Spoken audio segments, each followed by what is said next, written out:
Good morning, students. Today we are going to revise our all grammar topics, functions, whatever we learn from 11 to 12th standard.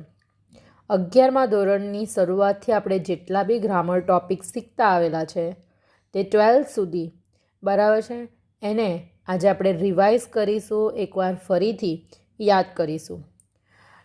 Title છે classification of functions, એટલે કે જે કંઈ પણ language functions આપણે શીખેલા છે તેને ક્લાસિફિકેશન, એનું વર્ગીકરણ.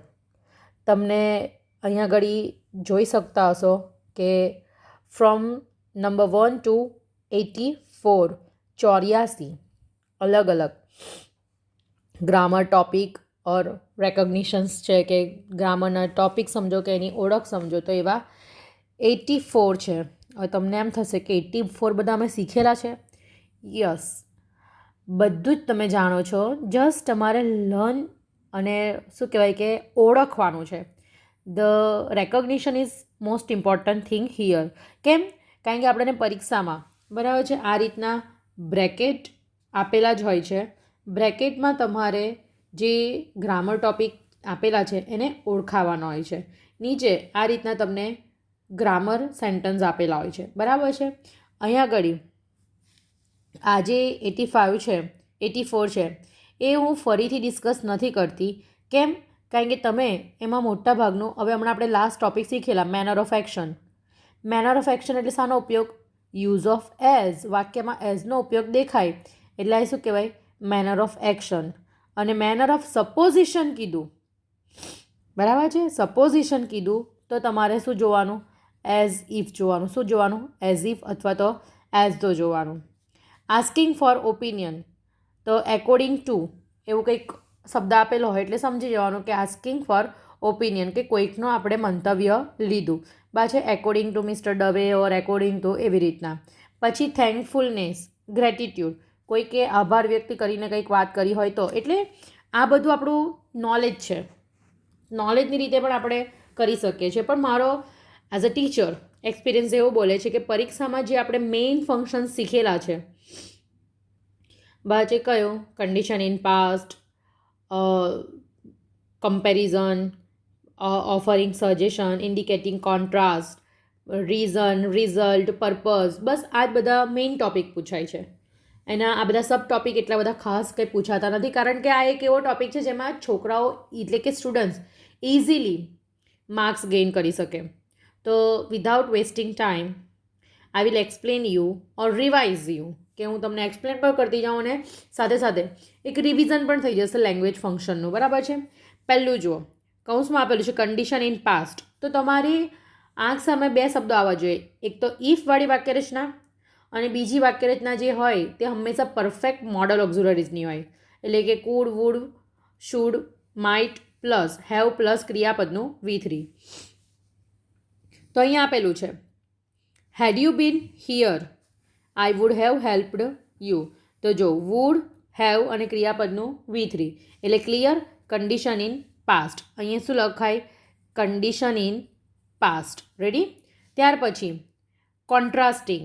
કોન્ટ્રાસ્ટિંગ એટલે તમારા માઇન્ડમાં આવું જોઈએ કે ધો, ઓલ ધો, even if, how ever, as, in spite of, despite, but, yet, steel, આ બધા શબ્દો શું દર્શાવે છે? કોન્ટ્રાસ્ટ દર્શાવે છે. એટલે કે મુખ્ય ક્રિયા કરતાં પરિણામ શું આવે છે? વિપરીત આવે છે. તો અહીંયા જુઓ, though Arunima was tired she continue, કે થાકેલી હોવા છતાં પણ તેણીએ ચાલુ રાખ્યું. બાજુ છતાં પણ એટલે વિરોધાભાસ દેખાયો, એટલે આપેલું વાક્ય કયું કહેવાય? કોન્ટ્રાસ્ટ કહેવાય. કયું કહેવાય? કોન્ટ્રાસ્ટ. બરાબર. અને ત્રીજું કીધેલું છે ઓફરિંગ સજેશન. ઓફરિંગ સજેશન એટલે કોઈને સલાહ સૂચન કરવું તે. તો એના માટે આપણે 11th સ્ટાન્ડર્ડમાં એક ટોપિક શીખેલા હતા. કયો ટોપિક શીખેલા હતા? ઓફરિંગ સજેશન એટલે yes, use of should, ought to and had better. એટલે અહીંયા આગળ શું આવશે? વાક્ય જોઈ લો. You had better take rest today. Had better આવ્યું. હેડ બેટર આવ્યું એટલે આપણે શું લખવાનું? Offering suggestion. ક્લિયર? તો આપણને 3 વાક્યો થયા, બરાબર. હવે ચોથું જોઈએ, Pranav was invited by USA, but he liked to work for India. કે યુએસએમાં પણ એને ઓપોર્ચ્યુનિટી મળેલી, પણ એણે ભારત માટે કામ કરવું હતું. પણ બરાબર છે, કંઈક મળ્યું છતાં પણ એમાં રસ લીધો નહીં, નિર્ધારિત ક્રિયા કરતાં વિપરીત. બટ આપ્યું એટલે અહીંયા શું આવે? કોન્ટ્રાસ્ટ. શું આવે? કોન્ટ્રાસ્ટ. બરાબર. એવી રીતના if you had taken Ayurveda medicine, કે જો તમે સમયસર આયુર્વેદ મેડિસિન લીધી હોત તો you would have not suffered more, તો તમને આટલું બધું સંઘર્ષ કરવો પડતે ને. એટલે would plus have plus suffered એટલે ક્લિયર થઈ ગયું.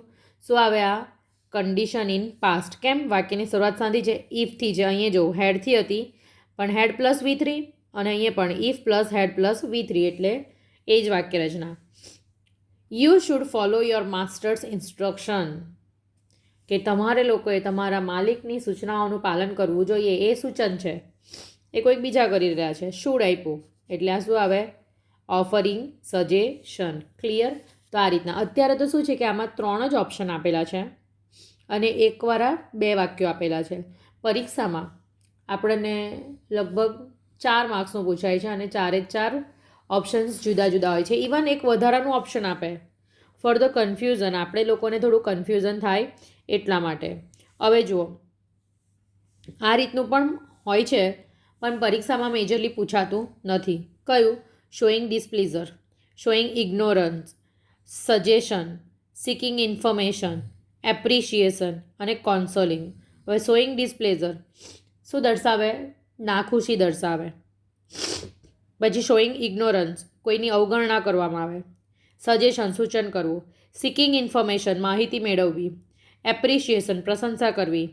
અને કોન્સોલિંગ, કોઈને આશ્વાસન આપવું. બરાબર. હવે જો કેન યુ ઇન્સ્ટોલ લવ પૂછવામાં આવ્યું છે, પ્રશ્નાર્થીઓ છે એટલે શું આવે? Seeking information. આપણે 1 નંબર આપીએ અહીંયા આગળ. બરાબર. I don't know how to turn them of, કે મને નથી ખબર કે એને કેવી રીતના બંધ કરવાનું. એટલે ઇગ્નોરન્સ, પોતાને કઈ વાતની જાણકારી નહીં હોય એટલે પોતે કેવા કહેવાય? ઇગ્નોર કહેવાય. બરાબર. Go to start menu and evoke forgiveness.x, એટલે અહીંયા આગળ એમને સજેશન આપવામાં આવ્યું કે તમે સ્ટાર્ટ મેન્યુમાં જાઓ અને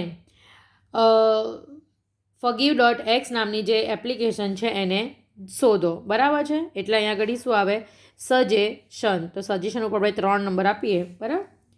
ઉપ્સ, I have an error message already, એટલે શું આવ્યું? બાજે શોઈંગ ડિસપ્લેઝર, કે અરે મને તો પહેલેથી જ એક એરર મેસેજ આવ્યો છે. બરાબર. એટલે શું આવે અહીંયા આગળ? 4થો નંબર ઉપ્સ, એટલે કે શોઈંગ ડિસપ્લેઝર. ત્યાર પછી don't worry ma'am, that's a common problem, એટલે એમને ડોન્ટ વરી કીધું એટલે કોન્સોલિંગ. પાછા આશ્વાસન આપ્યું કે ચિંતા નહીં કરો, આવી તો સામાન્ય પરિસ્થિતિ છે, એ તો સર્જાય. બરાબર. એટલે આ 5 નંબર. અને excellent, you are going good at this, કે ખૂબ સરસ, તમે બહુ જ સારું કામ કરી રહ્યા છો. એટલે એપ્રિશિએશન. એટલે અહીંયા નંબર કયો આવ્યો? 6. ક્લિયર થયું? અહીંયા 6 વાક્યો, 6 અલગ ટોપિક આપેલા છે.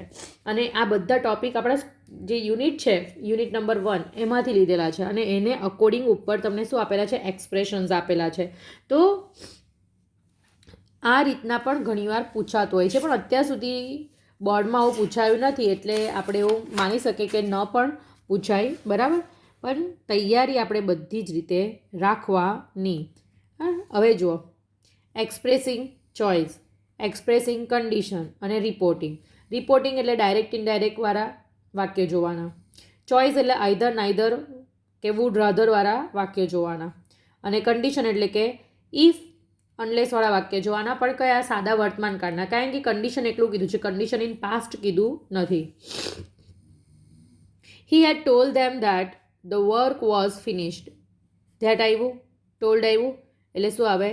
રિપોર્ટિંગ. 1 નંબર આપીએ આપણે. બરાબર. You would rather stay here than go with him, એટલે ચોઇસ આપી, તું અહીંયા રોકા કાં તો જા. બરાબર છે. જ્યારે ચોઇસ આપે ત્યારે શું લખાય? Expressing choice. એટલે અહીંયા આગળ 2nd number. If the USA supports India, India will become a member of NSG group. આવ્યું બાજી ઇફ વર્ડ વાક્ય તે પણ મેં કયો કાળનું કીધેલું સાદા વર્તમાન કાળનું કેમ ખાલી કન્ડિશન કીધું છે એટલે કન્ડિશન ઇન પાસ્ટ કીધેલો તો if plus had plus V3 પણ એકલું કન્ડિશન કીધું છે એટલે શું આવશે સાદો વર્તમાન કાળ એટલે આપેલું ત્રીજું વાક્ય એ કન્ડિશનનું છે 3 number. Stay here otherwise be ready to suffer. અહીંયા રોકાવ નહીતર મુશ્કેલીઓનો સામનો કરવા માટે તૈયાર થઈ જાઓ એ બી કન્ડિશન બરાબર છે. અહીંયા અધરવાઇઝનો ઉપયોગ કન્ડિશનમાં થાય છે એટલે 3ની સાથે 4 એક બે વાક્યો સાથે જ આવી ગયા કન્ડિશનના. Ami would rather be a housewife than being an actress કે એક્ટ્રેસ બનવા કરતાં તેણી હાઉસવાઇફ વધારે બનવાનું પસંદ કરશે એટલે એની ચોઇસ શું છે હાઉસવાઇફ છે એટલે ચોઇસ આવ્યું એટલે અહીંયા આગળ શું આવે એક્સપ્રેસિંગ ચોઇસ ઉપર કયો નંબર આપણે આપીશું 5મો નંબર. ઠીક છે. ત્યાર પછી the report says that the price of oil will be increased. The report says that આવ્યું બરાબર એટલે કયું રિપોર્ટિંગ. તો રિપોર્ટિંગ ઉપર આપણે નંબર આપીશું પહેલાંની સાથે છેલ્લું એટલે 6. તો આ રીતના ડિફરન્ટ ફંક્શન્સ હોય છે જે ફંક્શન્સ તમારે લોકોએ પરીક્ષામાં ઓળખવાના હોય છે બરાબર છે અને it is not that much difficult. One more જોઈ લઈએ. પાસ્ટ હેબિટ એટલે હેબિચ્યુઅલ એક્શન ઇન પાસ્ટ એના આધારે તમારે જોઈ લેવાનું બરાબર છે. પાસ્ટ હેબિટમાં હેબિચ્યુઅલ એક્શન ઇન પાસ્ટ આવે છે તે એક્સપ્રેસિંગ રિઝલ્ટ એટલે સો ધેટવાળી વાક્યરચના અથવા ટુ વાળી વાક્યરચના અથવા તો ઇનફ ટુ વાળી વાક્યરચના. એક્સપ્રેસિંગ કોન્ટ્રાસ્ટ રેધો ઓલ્ધો ને બધું. કમિટમેન્ટ એટલે કે કોઈને વચન આપવું. એક્સપ્રેસિંગ સજેશન એટલે કે હેડ બેટર અને ઓટ ટુ વાળી વાક્યરચના. એક્સપ્રેસિંગ પર્પઝ એટલે in order to with a view to છે so that in order that એ બધી વાક્યરચના જોઈએ. હવે no I will not depreciate editors કે ના હું અહીંયા કોઈ સમીક્ષકોની શું કહે છે કે આલોચના કરતી નથી એટલે પહેલાં તો નો કીધું છે ના આલોચના કરતી નથી દેટ મીન્સ બરાબર છે કયો પર્ટિક્યુલર ગ્રામર વર્ડ નથી એટલે એક્સપ્રેસિંગ કમિટમેન્ટ બરાબર. આપણે કમિટમેન્ટને આપણે 1 નંબર આપીશું. Yagnesh join a computer course with a view two developing skill. આવ્યો શબ્દ કયો with a view two. With a view એટલે શું કહેવાય પર્પઝ. તો પર્પઝ ઉપર આપણે 2nd નંબર આપીશું બરાબર. ધો the Indian team scored very high they lost the match. બરાબર છે. આગળ શબ્દ કયો આપેલું છે ધો. બહુ જ ઊંચો સ્કોર કરેલો છતાં પણ હારી ગયા તો ક્રિયા કરતાં એની પ્રતિક્રિયા શું આવી વિપરીત એટલે કોન્ટ્રાસ્ટ. કોન્ટ્રાસ્ટ ઉપર આપણે આપીશું 3 number. We used to bunk class. આવ્યું યુઝ ટુ એટલે શું કહેવાય પાસ્ટ હેબિટ એટલે પાસ્ટ હેબિટ માટે નંબર આપીશું 4.